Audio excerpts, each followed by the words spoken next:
I'm Cynthia Izaguirre here in Dallas with a look at what's making headlines in North Texas. Some World Cup fans here in DFW have been left without tickets they paid for. We've heard from a lot of people in the past few days saying they bought tickets through StubHub only to be told they're not available. Luke Clary talks with experts to learn how some vendors can operate like this.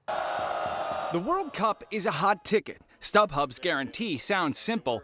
If the seller can't deliver, the company says it will make it right. We've heard from fans who said, I thought a guarantee was a guarantee. It is a guarantee of a sort. Victor Matheson studies sports economics at Holy Cross. He says resale sites like StubHub do not own the tickets. They connect buyers with sellers. If a seller doesn't deliver, StubHub promises a refund or replacement tickets.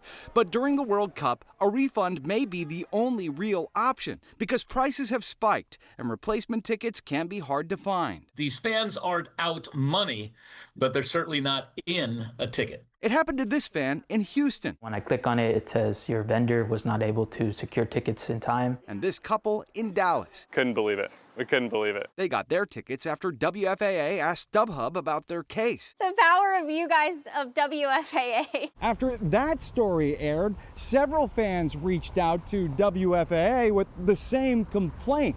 We reached out to StubHub and they helped several fans get replacement tickets, but declined to comment for this story. Matheson says that this is a bigger issue. You could have regulations that require people who put tickets up to actually have those tickets in hand and suspend accounts that don't. Unfortunately, it's a little bit like whack-a-mole trying to find the folks that do that. Matheson says a rule like that could help, but people who break the rules could just open new accounts.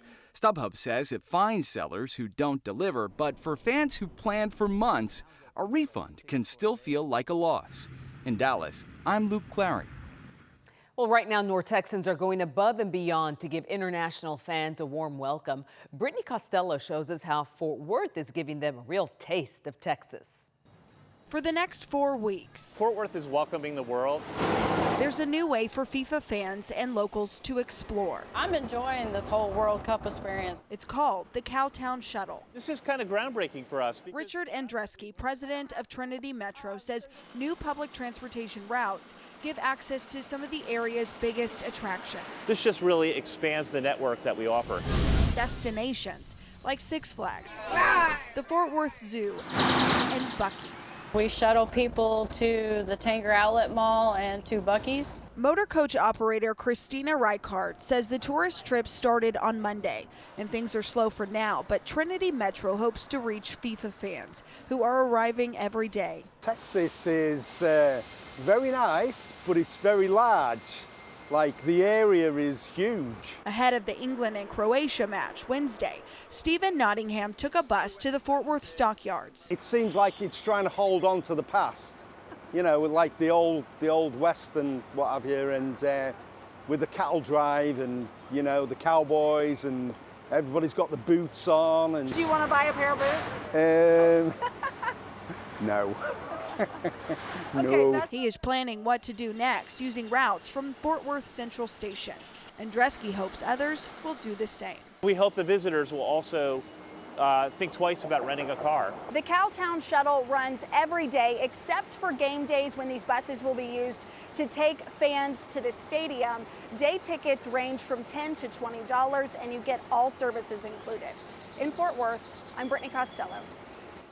Dallas city leaders could take a vote soon on whether to stay or relocate from City Hall. It has sparked a lot of controversy with residents taking sides. While some are pushing for a fresh start, others say it holds too much history to move on. And Tiffany Liu just spoke with the architect's own son.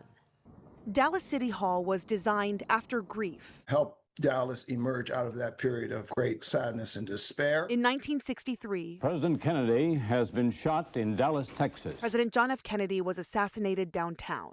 As Dallas was rebuilding its image, Thick and thin. world-famous Chinese-American architect I.M. Pei was chosen to help. But Pay says the design is symbolic of Dallas and its people. From the SMU Jones collection, it shows the 1972 groundbreaking of the only building Pay ever designed for government services. It's a way for the citizens to look out onto their city. His son, Lee Chung Pei, an architect who followed in his father's footsteps, demands City Hall remains standing. I hope that people come to realize that you cannot replace this building. It's become one of the biggest questions facing Dallas. Preserve the City Hall building or replace it with something new. Citizens from both sides have strong opinions. Restore the People's House to its full glory. Continuing to pour taxpayers' dollars into an aging facility is not the best long-term investment. The city says repairing it could cost hundreds of millions of dollars, possibly more than $1 billion. It is a decision. It's a hard one. Just last week, City Council voted no on repairing it in a 9-6 vote. If you neglect upkeep and maintenance, things will begin to decline in service. Lee Chung believes the high cost is the result of irresponsibility, but fixing it can still be done over time. He was very, very proud of this project. While I.M. Pei's defining masterpiece is the Glass Louvre in Paris. It certainly counts among the 5 or 6 of his most important projects, and therefore I would love to see it remain. Lee Chung says Dallas City Hall since 1978 is a part of American history. In Dallas, I'm Tiffany Liu. Thousands of residents are breathing a sigh of relief in Fort Worth. Authorities have lifted a boil water notice that was put in place Monday morning. Scoop Jefferson shows us why the work, though, isn't over just yet. The water looks very clean. Malik Ramirez and his family are glad to have the water back on at home. They live just a few feet from this, Monday's underground water main break at Northwest 28th Street and Rosen Avenue. Fort Worth Water called in crews to repair a 24-inch cast iron water line.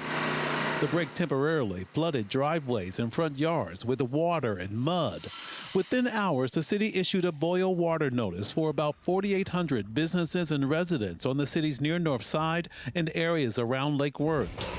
A first for Malix and his sister Elia. How am I going to shower? How am I going to brush my teeth or wash my face? But then we ended up getting the thing about boiling our water. We do have a lot of water bottles at home because we use those to shower and everything and brush our teeth and all that. It was a little difficult because there's only 16 ounces.